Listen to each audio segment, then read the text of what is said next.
Jim Norton is not a doctor. He's not an expert. He's not even a good person.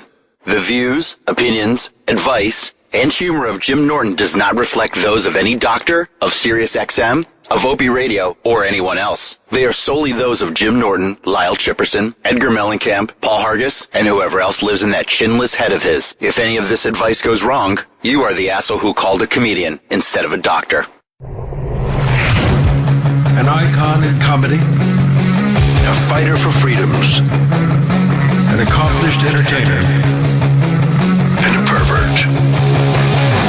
You've got problems, he's got problems. You've got questions, he's got answers, some of which are good. Call now, 866-WOW-1-WOW. That's 866-969-1969. This is the Jim Norton Show.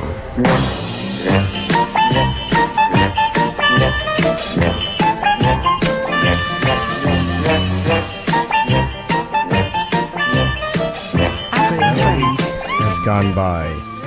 Another Wednesday. Thank you for tuning in. The irony of taking advice from someone who has achieved mediocrity. I guess, my week has been uneventful. I'm a little like in a shit mood today. Nobody's fault, of course, but my own. Just, working with this mortgage and trying to get it done. And it's happening. And it's not that I'm ungrateful for things that I have. Like, I know intellectually, like in my fucking head, I know like I'm lucky and I'm doing well. And, all that stuff I could write down on paper and I could say the right things and I could say them like I know. But it doesn't always translate into the way you feel. What you can write down on a blackboard as facts, or as facts as you see them, is not always how you feel. It doesn't always translate. Bryce in Dallas, what's up? Hey, man, you sound down. You doing okay? I'll live. Yeah, it's just one of those days, but thank you. How are you, man? All right, cool. I don't know if you're aware of this, but there's this awesome thing on the internet called the Jim Norton Laugh Compilation. Yes, I have actually. It was funny. I watched those, and they really made me laugh again, because I guess the things that made me laugh the first time made me laugh the second time. I was just curious, like, in either incarnation of the show, the O&A show or the Opie and Jim show, is there, like, one specific time that you remember, like, laughing the hardest? Like, what really, like, in your memory made you laugh, like, really, really hard? Is there one time that sticks out? It's so...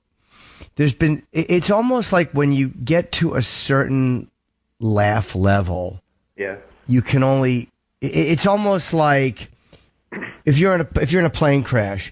And you say, what did the most damage when you plummeted from 15,000 feet or 18,000 feet? Between those 3,000 feet, it's hard to tell the difference. And that's the way it is with certain laughs. Like, one of the hardest laughs I ever remember having was the poker chips, when Opie threw the poker chips at that girl. But the video we were doing back then is not as strong as it is now. Like, but I can remember for a long time that was the biggest laugh I'd ever had on the show. When there's been things Anthony said, like, when he said, Mama, these for you, when we were doing the Connor Peterson thing. Yeah, I remember. These songs about Lacey and they oh no, not Mama, these for you. The line was, Mama, these for you. It was a guy trying to sing an emotional song about Lacey and Connor Peterson. And he said, Mama, these for you. And Anthony said, it's a bouquet of seaweed. And that made me howl. So many things like that. Like, I remember the Neil Patrick Harris is one of them in that when he said that mudslide with a fist. There's just certain things that just hit me as hilarious. But to find when Otto said the fucking hay in her excuse me, cunt and asshole, Otto had the ability to make me laugh like that. That was one of the biggest laughs I ever had on the show. It was Otto doing that thing about her fucking ordering a Twistex or a laundry bag to put her head in. So I can't really name one, dude. There's a few of them right there that I can remember from the top of my head. But there's other times when Dave Attell when Patrice died and Dave Attell said, come on, people, hurry up. We have to get a purple suit and a giant coffin. We were all depressed. And he made that fucking hilarious joke. Like, you know, there's been so many moments like that, which, you know, I've been lucky in that, you know, I've been in a lot of situations where I get to be around some extraordinarily funny people and some extraordinarily funny moments. And I've had a lot of them. The Jim Norton laugh compilation. I mean, if you're depressed, I mean, I defy you to listen to that and not just feel better. I mean, it is some of just the funniest stuff I've ever heard in my life. It just cracks you up. Yeah, man, I did enjoy listening to that. Whoever put that together found some really cool moments, and you know, I was happy that they did that. So thank you for the call. All right, I hope you feel better. Olive, thank you. Hi, Demetrius in Queens. What's up? Hey, Jimmy. First time caller. Basically, I come from a very conservative Greek family, and I've always wanted to venture into stand-up and try to, you know, test the waters. What would you say would be the best way to attack that? Would you say to maybe put some stuff together and go up on stage and see what happens? Or should I just go and eat a bag of dicks, basically? Nah, you want to put stuff together, because going up there, the last thing you want to do is draw a blank, or be so off that you think, I can never do this. If you have prepared material and you go up and bomb, at least you can like listen to the tape, or at this point in, you know, 2015, you can watch the video and you could say, oh, I look really nervous. Maybe next time I'll try not to look as nervous, or, oh, I didn't deliver this joke clearly, or I looked away, or you'll have something to go on. But if you go up there, it's a much different experience than a lot of people, myself included, think it's going to be. So you should tape that moment, and you should have some material prepared. Had I just gone up and tried to wing it, what would have happened to me is I was used to getting laughs from my friends, but I didn't know how to establish that relationship with the audience. So you'll go up there and you'll have a couple of jokes that bomb, and you'll go, oh my God, and you'll lose faith, or lose total faith in that little thing that you thought made you funny, and you might blank. So absolutely write material down. You know, look at it like it's a real thing, man. When you improv on stage, you want to have like a bunch of, it's almost like leapfrogging, say from, you know, lily pad to lily pad to lily pad. In those moments in between the leaps, you know, the lily pads representing written jokes or material, you can play a little bit. And then if well, nothing's here. Okay, I know I can try this joke, but you don't want to go up there totally naked. Okay. Okay. Yeah.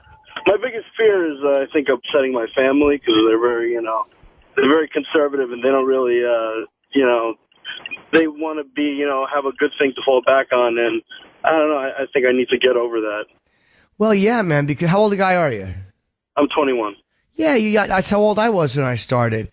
Your family is not. I mean, they'll be your family for the rest of your life, but they don't. What their political beliefs or religious beliefs or whatever it is not important to you and what you do in your adult life. And if you want to try comedy, you got to be true to that, and you got to be true to who you are as an artist, and you're not doing it to please your parents or your girlfriend or your siblings. You're doing that because you want to express something, or you want to be something, or whatever it is you want to do.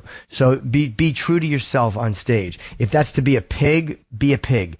If that's to be clean and Cosby-like as a comedian, then be that. But don't do it for anybody else but yourself, and don't try to please your family. Because that will run out, and you'll feel like a whore, and it won't feel good. All right. Thanks a lot, buddy. Okay, man. Good luck, but don't forget to try it. Don't put it off. You're 21. Just fucking do it, and give yourself a bunch of tries, okay?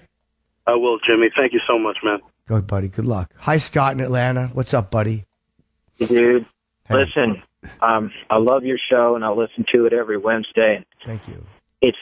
It's one of those things that I look forward to. So when you're down, man, it makes me even further down. But I've been 378 days sober, and then I found out today that my wife has been having an affair with my uncle. Wow. And yeah, it's really messed up. Did you suspect this before? How'd you find out? Text messages. You know, she was always guarding her phone, and she would sleep with her phone under the mattress and would never let me. Yeah, and so I knew something was going on. Sure. And I tried to get copies of messages or what have you, but I eventually was able to get the phone number that's going back and forth, and I realized that it was my uncle. Now, how old a guy is he? Is he like an old uncle, or is he like my Uncle Mike was the cool uncle? He was kind of like my age. No, he's 58. And they're really fucking.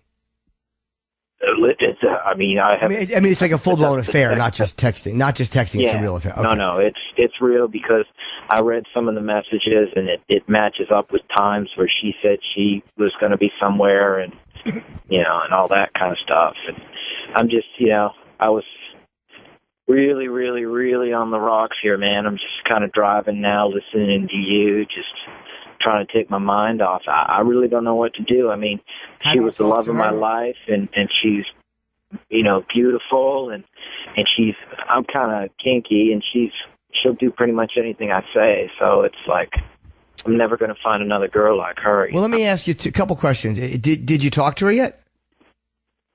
No, I just found this out like an hour ago. Okay, well, I guess you have to. I mean, you know that you can't go out and get fucked up, because that's not going to help anything. It's like, you know, these things happen, dude. Like, all bad things happen when we're sober. It's not like, you know, you get sober and all of a sudden life changes. I mean, life is still great and life still sucks. But the difference is, it's just, okay, now how do I deal with it? Or how do people deal with it? So at least you're not going to fucking drive into a pole. Like, that's one good thing about being sober. Or you're not going to go home, hopefully, and fucking break her jaw or do something. You know what I mean? It's like when you get fucked up, you lose control. But at least you know that's not going to happen. So, I mean, look, you might have to leave her. You might have to. Is she a codependent? Like, do you think this started when you got sober? No, not at all. I think just, you know, she's, I guess, yeah, maybe it did, because when I got sober, we stopped partying. Is she still partying? She still likes to do that. Yeah, you know, she doesn't do it around me, but she likes to go out, and you know how a bunch of girls, they say, oh, we like to go out and drink wine and dance, and, you know, half of them are sucking dick, but it's like, dude, whatever. You know, and I was hoping today you'd be in a good mood, buddy, but you're not. Yeah, I mean, I'm not angry. I don't feel angry, and I don't feel. Gonna get your place? I think I'm going to. Yeah, it's amazing how, you know, it doesn't. The outside stuff doesn't matter. I mean, it's great, and you know, gratitude's really important. But then there's those days where you're just like, I'm a worthless piece of shit, and it's not even a rational thing. It's not like I'm saying that because I want people to say nice shit. You know, I'm just giving you the internal monologue that we all go through. We all go through it. But, you know, look, the only thing I would suggest is call her on it and talk to her and see what she says. Maybe this will be the catalyst that gets her to change and you can forgive her. Or maybe you have to leave her, but at least, look, you're a year sober and you found out. So, you know, either way, you're going to live and you're going to be okay. You may have to go through some more unpleasantness.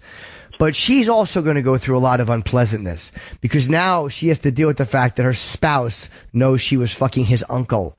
And your uncle has a lot of unpleasantness to deal with. So you're not alone in it. Even if they keep hooking up, there's no way they're going to feel good about it. So just don't get fucked up. That's all. I understand. It's also messed up, though, because she's black and he's white, and he's like an old Southern Georgia white guy who says he hates black women, and now he's, you know, doing that, and it's like, goodness gracious. And maybe for them it's a weird conquest thing, or a weird meeting of thing, a taboo for both of them, maybe.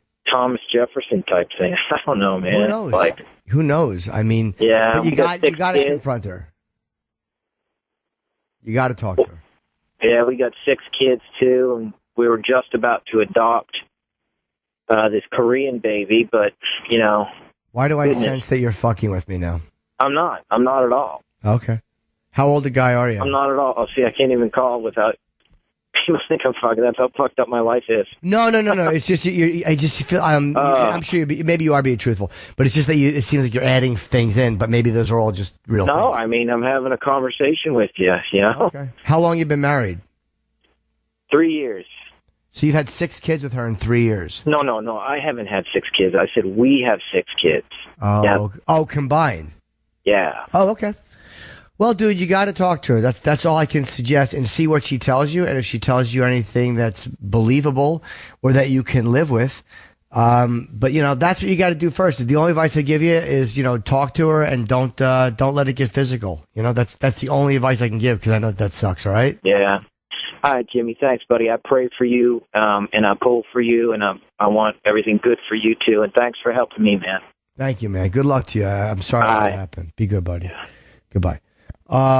Jerry in California. Hey, buddy. Hello, Jerry. What's up, bud? Hey, Jimmy, you there? Yes, I am. How are you? All right. Hey, wow, after that last call, I'm actually looking at, unicorns, jizzing rainbows there. Yeah, I understand. I just wanted to call in. I've thought about calling in before. I'm kind of nervous, first time call, and I really, really like your stuff. I've been listening to your show 6 or 7 years, and I just kind of started taking some of the things that you said to heart. And I quit smoking about 5 years ago, and I put on a lot of weight. And 3 months ago, I decided one day when I went to the doctor and they said I was on the verge of diabetes, that I was going to do something different. And so I went on a diet, and I've actually lost 45 pounds in 2 months. Oh, good, man. That's great. And I'm feeling so much better. And I used to listen to you say, that nothing tastes as good as skinny feels, and I used to be like, nah, that's bullshit. Some model quote. I was quoting some model. I didn't make that up. Right. But, it's absolutely true. It really is. And that, in turn, has helped my self-esteem. My wife and I have been married 10 years. We have 2 kids and horses and dogs and all that stuff. So it's like there's always something going on. And we've always had a pretty good sex life. But after I stopped smoking and I started gaining a lot of weight, it just kind of started dying down. My wife, she's never been one of those that was very vocal in bed, and I like that kind of stuff. And since I've lost this weight, she come at me one day, I was getting out of the shower, and she said, man, you're really looking hot, Okay. And she initiated sex with me that day. And so when we were not having sex, I started talking to her about how much I'd like her to vocalize and try new things and this and that. And we've just been banging it out on a regular basis here lately. And the last time, we were just getting after it, and I was really having trouble coming for some reason because I didn't want to come. I was into it. And so she got me up on my knees and stuck her finger in my ass and was blowing me. And I was like, where the fuck did this come from, Right. But I just wanted to tell you, man, that, dude, you make a hell of an impression on people, and you help change a lot of lives. You really do. The stuff you say and the things you talk about. Thank you, buddy. I'm happy to hear that you lost the weight, Jerry. That's good. Congratulations, man. Keep going, all right? Thanks, Jim. Good talking to you, buddy. Cheer up. Take care, man. Hi, Sam in California. Your sister's going into a rehab. Hello. Hi, Jim. I'm calling you again. I've talked to you about once or twice before, and I just want to say thank you so much for taking my call. Sure. I have to agree completely with the last caller and the fact that you've really found a way to reach out to certain people in this country, this world, even, that don't necessarily know how to react to certain things. In my personal situation, I'm dealing with my little sister who is 19, and she has recently decided that she needs alcohol rehabilitation, and it's kind of caused a major concern for my whole family. We're in California. We're in the wine industry. We're in the wine business, and it's kind of just this big alert that's come to our family. And as her family, I want to know what would be the best way that I could be supporting her. I've already started Al-Anon classes with my mom and my dad, and she wanted to know from somebody who's been through those situations what you could recommend to making her transition as easy as possible. I think all you can really do for somebody is let them know that you're there, Don't expect perfection out of them immediately. And don't try to work their program. The worst thing I found if someone is newly sober is for other people in your life to start telling you, you need to do this and you need to do that. Sometimes just being there for a person is important, and you can give her your opinion, but don't give her your opinion all the time. Sometimes people just want you to listen. I don't mean listen and do what they say. I mean just hear them. But I think just being supportive is the most important thing, dude. It doesn't mean you can't voice your opinion or talk to her. But I think when somebody's brand new and going into rehab, just let them know that you're there for them when they come out, and let them know that you guys support them. And don't worry about the business. I knew a guy who was sober for a long time, and his name was George the bartender, because when apparently he got sober in the 60s and tended bar for 17 years and didn't drink. So you can be in any business. I'm involved in a nightclub business where I'm always working around booze. There's plenty of people who are sober. I wouldn't recommend fucking muling ecstasy, but you can work in a business where alcohol is present and live. So, well, I think I would suggest that. I think that's the best thing I've ever heard suggested. Jim, you're a testament to a good soul helping others. So thank you very much for everything you've done, and keep it up. Well, thanks. You're a nice man, and good luck to your sister, buddy. That's good, okay? All right, buddy. Take it easy. Okay. John in Queens, you want your girlfriend to be dominant. What's going on, man? Hey, Jim. Real quick, my sponsor always says this too shall pass. So whatever's got you down, it'll pass. But I don't want my girlfriend to be dominant. I wanted her to. Now she's become way too dominant. We started off friends with benefits, then we started dating.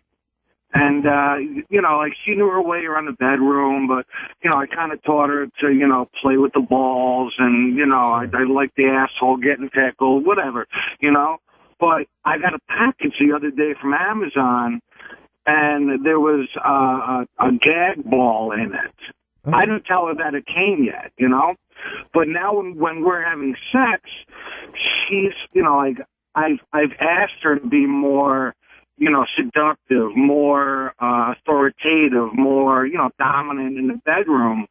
And it's like I've opened Pandora's box. Like the other day, I'm ramming her with this dildo, and I swear, true story, she takes on this persona of Kim, because she's got an obsession with Kim Kardashian. Well, like we both do. And, I'm sitting there, look, she's lying down, and I'm fucking her with this dildo, and she screams, "Give me that black cock, you peasant piece of shit," or something like that. And it's getting to a point where it's like, first of all, I'm white, I'm not black, and, well, maybe she's fantasizing about black dick, or she's experiencing playing with cuckolding a little bit. Like, what color is the dildo? Beige. It was a regular, okay. So did it bother you that she said that, or was it just something you weren't expecting? Not exactly. Something I wasn't expecting. Afterwards, it bothered me. I was like, wait a second. Like, who is she thinking about when I was, not fucking her, but playing with this toy inside of her? Who is she fantasizing about when we're having sex? And, well, it doesn't matter. Here's what I'm saying. Because, again, unless you don't like what she's doing, but we're all going to have little missteps when we're trying to satisfy. So if you want to talk to her, do it outside of bed. I would suggest that. And you don't want to come off and go, "What the fuck was that?" See how it goes. Because if she's just starting to do this stuff that you want her to do, you don't want to splash cold water on her and make her afraid. That's the thing people are. This is what happens is a lot of times women especially are afraid to just let it all out in bed because they're afraid that we're going to judge them or they're going to look stupid or like whores. So maybe you want to let her explore this a little bit if it's brand new. And just see, maybe she's fantasizing about black dick. I'm not saying that but if she is, you have to deal with that however you want. Sure, but you're not going to be able to. Example. What's that? Whatever it is. Who knows? The gag ball might be for you to put in her mouth. You're right. But then also one night I'm like, hey baby, let's come up with a safe word. And she looks at me and she goes, what? Pussy? That you're a pussy and you can't handle me and you can't handle this? Like, so she turned into this kind of passive, normal sex. We'd start off with fellatio, oral, regular sex, sometimes anal, and that's it, to her taking on this completely different persona, and she's really digging it to a point where I'm kind of like, baby, you got to slow down a bit. And she's kind of, the roles have changed. Well, I mean, again, you could talk to her outside of bed and do it really gently, because you don't ever want someone, like I said, man, the thing that turns me off the most, if I feel somebody is trying to shame me about what I like sexually, or trying to go like, oh, what's wrong? I fucking lose every ounce of interest in them. It doesn't mean they have to like everything I like. And the same would go with you and your wife. There could be things she does that you're like, all right, that was a bit more than I signed up for. But I would say if this is a new thing, let her explore for a little bit, because you open this Pandora's box. Let it stay open for a little while. Don't just slam it shut, because then it may never reopen. And you may go, fuck, man, I would rather have her go a little too far than be way mellower than I want. And she may, this whole black dick thing or whatever, she may say that a few times. It may be something she tries, not with a guy, but I mean with you, like fantasizing. And then it may run its course. It doesn't mean that you can't talk to her about it. But if it's one of those things that it's like, this is brand new for her, I would say let her explore it a little bit. And then if it is consistently like, whoa, way beyond, then you might want to go, all right, like what do you enjoy? What don't you enjoy?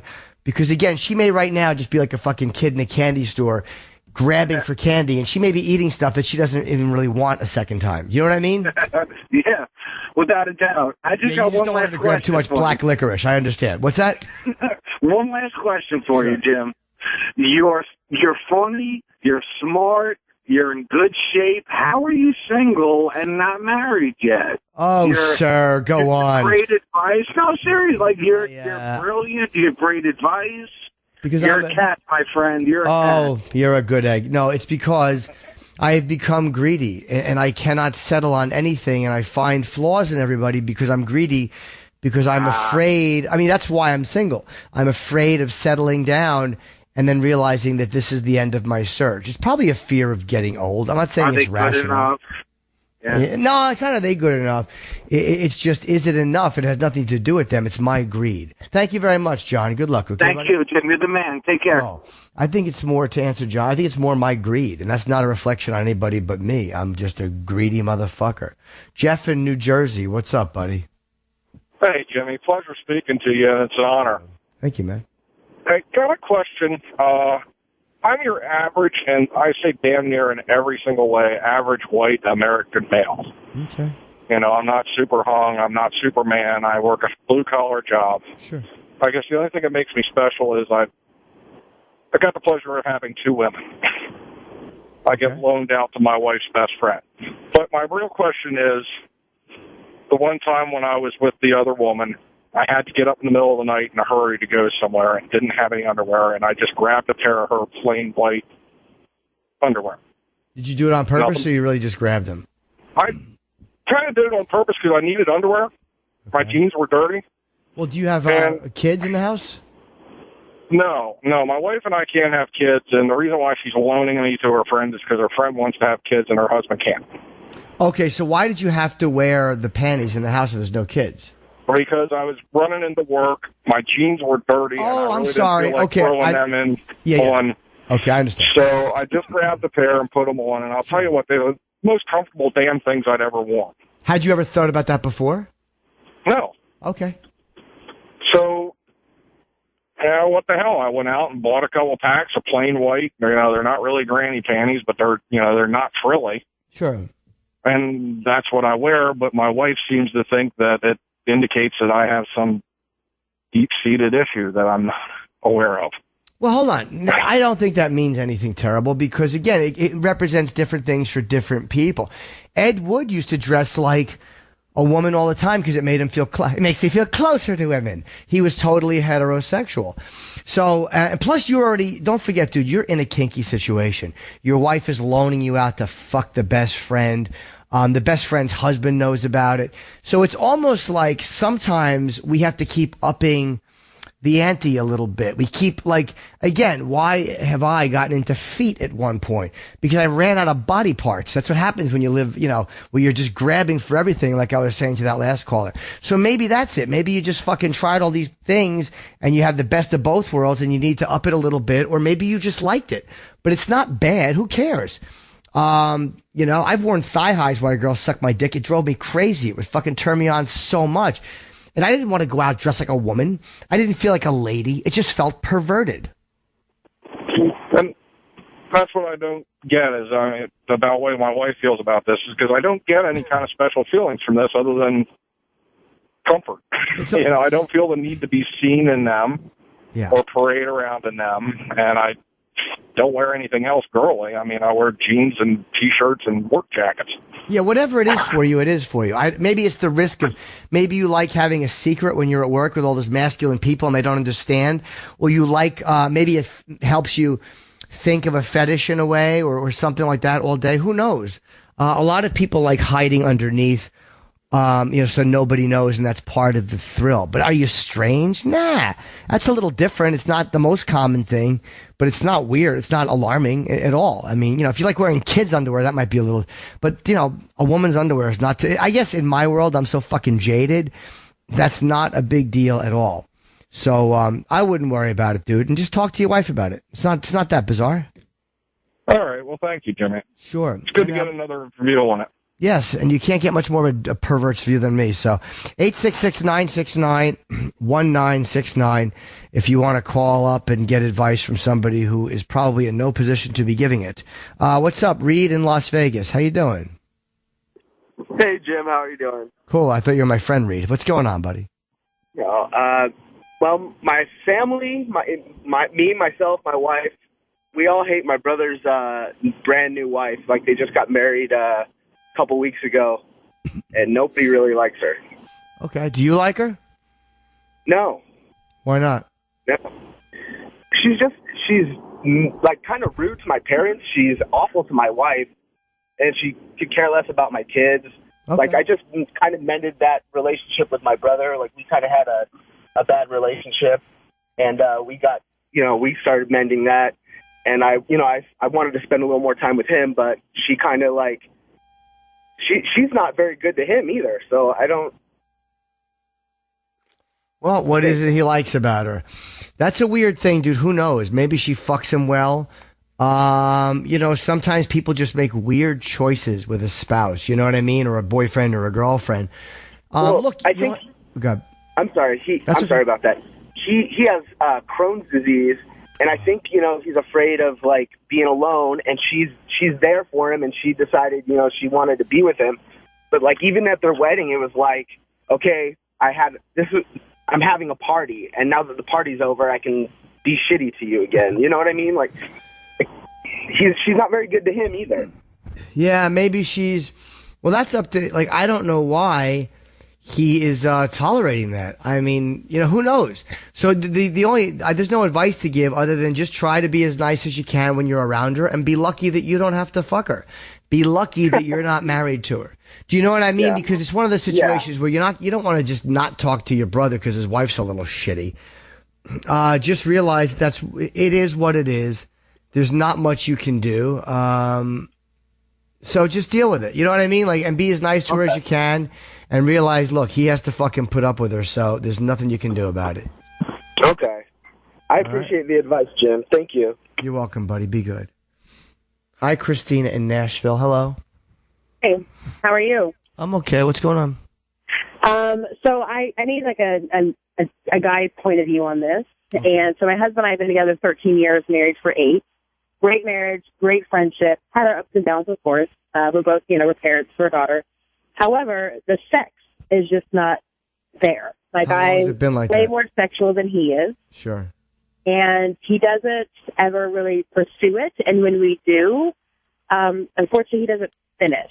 And we've been to couples therapy for this. We've been therapy individually on our own. And he says it has nothing to do with me. And I'm just at this point that I don't even know what to do anymore. Like, he's gone, checked out, for urologist or whatever, and for testosterone and such. And they say he's all good. It's not his testosterone.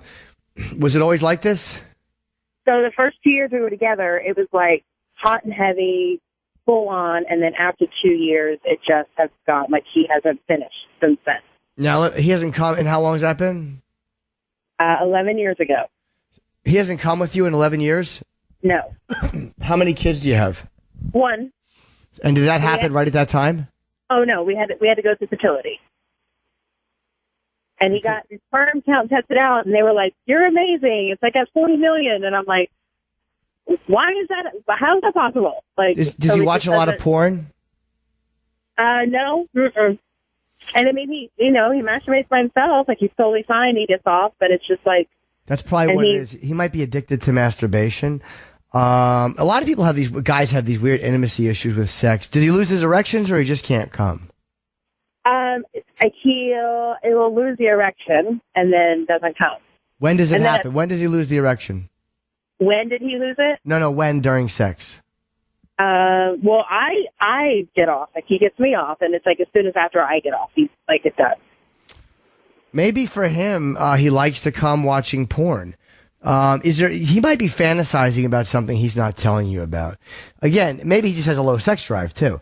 But that could just be it. But if you said the first 2 years there was a lot of fucking, was there ever anything, if you think really carefully, was there any area he ever tried to go down that you kind of stopped? Oh, no. I'm fully, like, open, whatever. What does he watch when he watches porn? 2 girls together. Did he ever ask you for a threesome? He's never asked me for a threesome because his previous marriage, she actually left him for another woman. And it was the same woman that they decided to have like a threesome with. And she was like, never mind, I got this. So when he can't come, what happens? He's fucking you and he stops. Then what does he do? It just like rolls over. Does he ever like jerk off into your mouth or anything? Used to, yeah. Well, maybe you could get him, like, they talk about that bridging stuff. And I've had so many fucked up sexual issues. Did you ever think of saying to him, like, look, because maybe he's not associating you with coming anymore. So maybe he needs to fantasize about a certain position or scenario that he can't achieve with you. So why don't you just lick his balls while he jerks off and then kind of get him used to the fact of you being there when he comes again? I totally do. And I will be honest, I did gain weight. I did. How much weight did you put on? I did gain weight because I internalized this and I was like. Okay, but how much weight? In all honesty, how much weight? I had gained 100 pounds, but now I've lost 75. So you're 25 pounds heavier. I'm 25 pounds heavier. That's where I was. So maybe that's a huge part of it. And it's not about body shaming when somebody marries somebody and all of a sudden they put on 100 pounds. So maybe he loves you too much to say that to you, but maybe, I'm sure that had a big effect on it. Yeah. Oh, and I'm fully aware of that too. At first I pushed it away like, it's not me, it's you. But then I realized after I've lost weight now, which has been over the course of a year, and I'm like, well, holy shit, like I feel much better about myself. So I can only imagine how you felt probably looking at me naked. Like I totally get that. And now I'm thinking like 75 pounds down. I'm like, okay, so here's that one hurdle that we had. And it wasn't, now it's like I'm down only 25 pounds away. And I'm like, okay, so maybe that wasn't entirely it.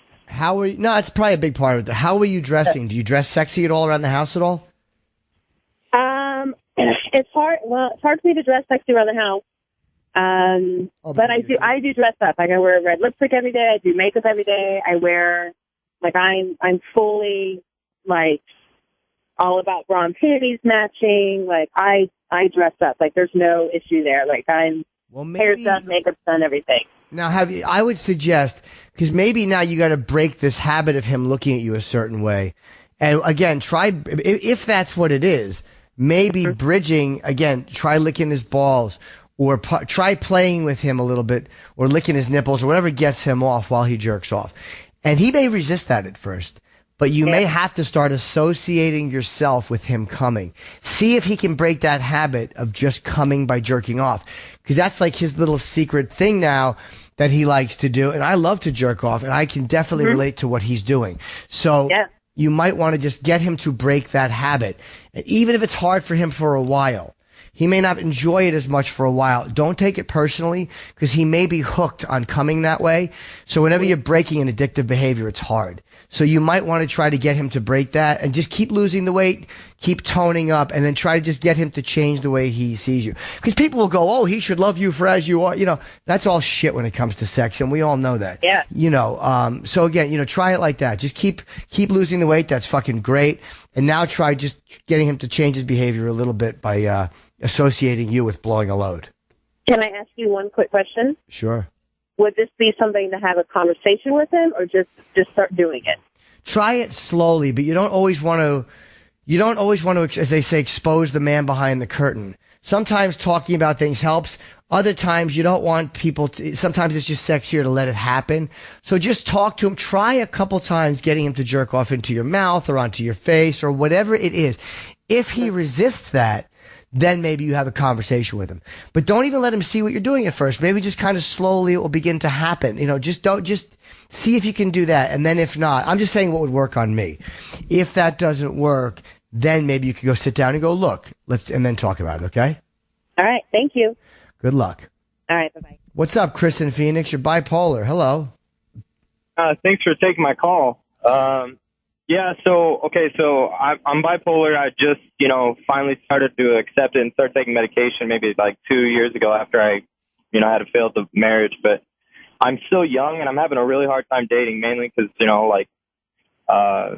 chicks, like, I feel like I need to tell them, which I don't tell them right off the bat, but I do just because, I don't know, I feel I'm accepting it, I guess. But when they find out, either they leave or when we start dating, they find out that I'm pretty open sexually. I have some fantasy of my own. They think they play it off like, oh, that's because you're bipolar and blah, blah, blah, blah. And I just can't seem to hold a relationship. And I feel like it's almost like a curse to accept, I guess. How long into it do you tell them?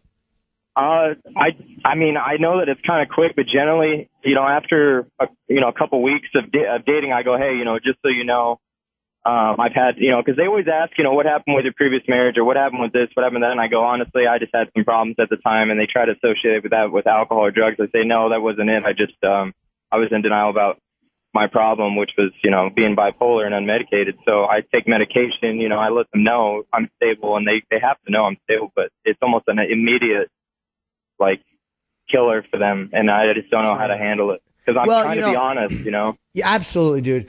Maybe you tell them a little too soon. It's a tricky thing because you want to be straightforward. Maybe let them know you a little better first.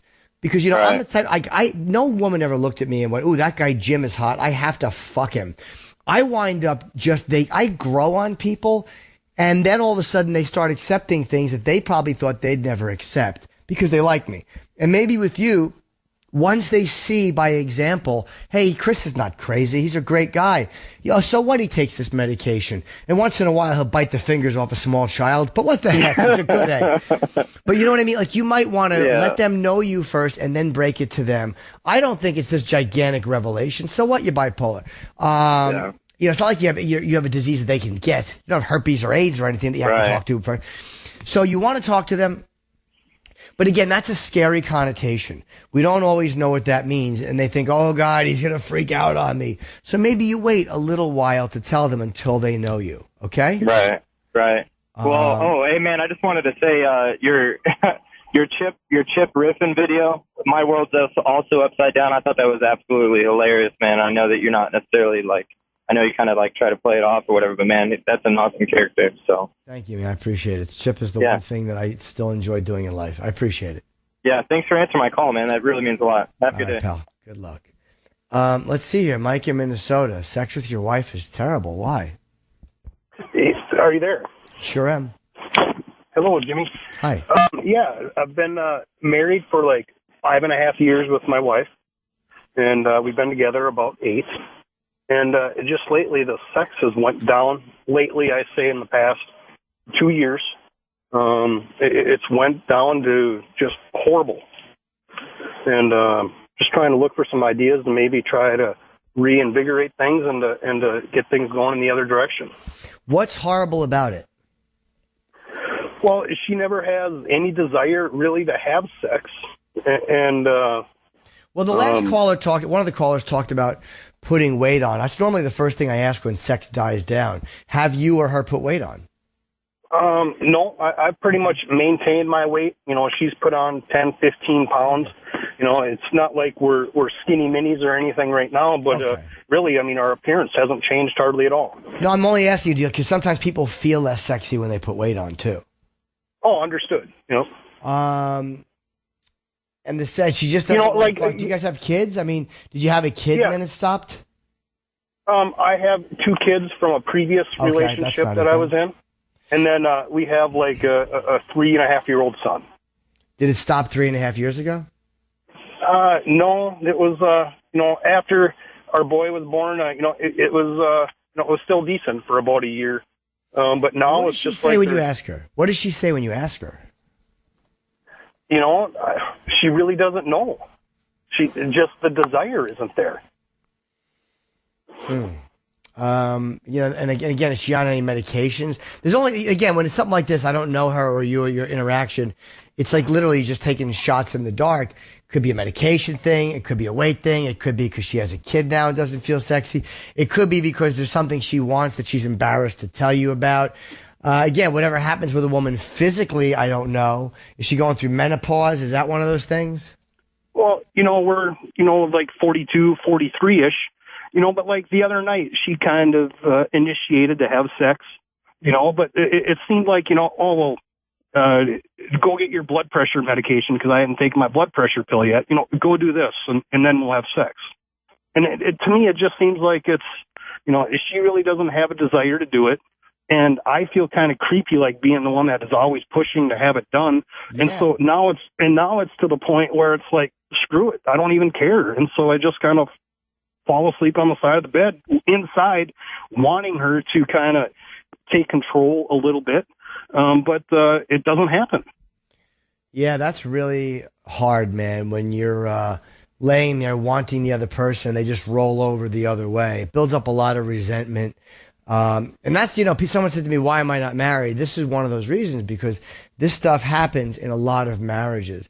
All you can do is talk to her, and it's unfortunately she's not telling you anything, and there's nothing medically wrong with her? No, not at all.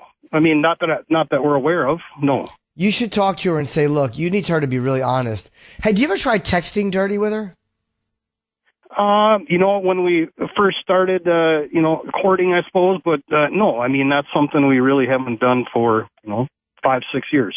Why don't you try that a little bit from a distance? See if she bites at all or gives you anything. She may not at first, and don't be over the top with it. What are you wearing?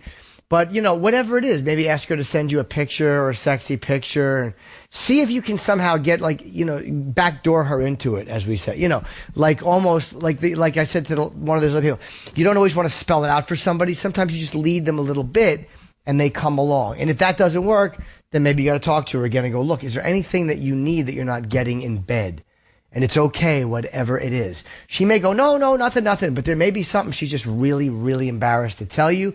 Maybe she's bored. What can I do?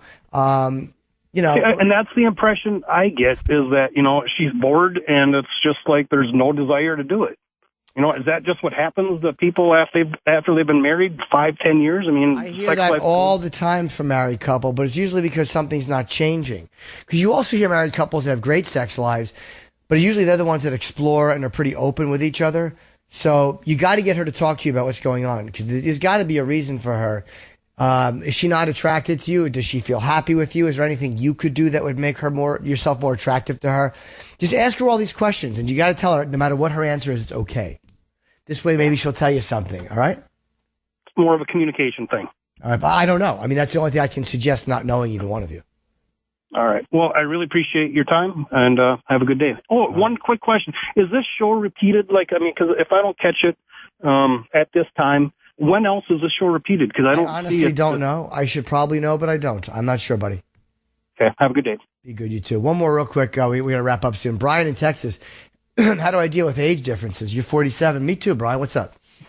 Yeah, I feel like I have a lot to offer, and then once my age is out, I can see the look wash over their face. I can see the wheels turning, and I can see the words "too old" flash across, and it's frustrating because, I still think like I'm in my early 30s, or even as a 15-year-old sometimes, and it's like, I don't look old.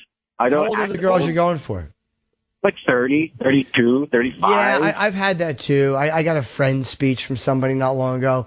Well, the age difference. Hey, man, there's no way around it. If you're going to choose to go after younger women, which we both do, sure. At times it's not going to happen. But the good news is you're going to get the ones that like a daddy complex. They have a daddy complex or like somebody older. Because a lot of women like an older guy because they like the maturity. They like the fact that you got your shit together. They like the fact that you make a good living. They like the fact that they can do anything they want sexually and you're not just going to pump and dump, as we say. So, it's going to kind of eventually probably balance out. As long as you're not 70 trying to date 18-year-olds.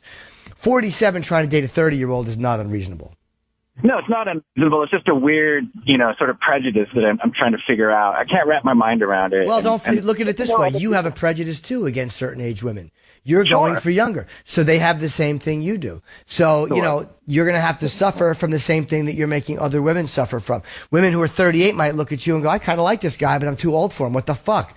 So, it's like you live by the sword, you die by the sword. That's how it is for me, too. That's very smart, man. I appreciate that. Enjoy it. Just, take the ones you can get. And when you can't, realize, hey, man, that's the way it is. Everyone wants to fuck a 19-year-old. Sure. Right. We all do. You know what I mean? So don't let it get you down, dude. Just realize that when you're 47, a lot of them are not going to want to date you. But it's okay. It beats being dead at 30. Okay? Good point. All right, buddy. Be good. All right, man. All right. Sorry, guys. We got to wrap up. There's still the phone lines are fucking jammed. Thank you guys for calling. And I appreciate it. I'll see you next week. Goodbye. Thanks for listening to The Jim Norton Show. Hear all that advice whenever you want to on demand at SiriusXM.com/on-demand. On SiriusXM is real.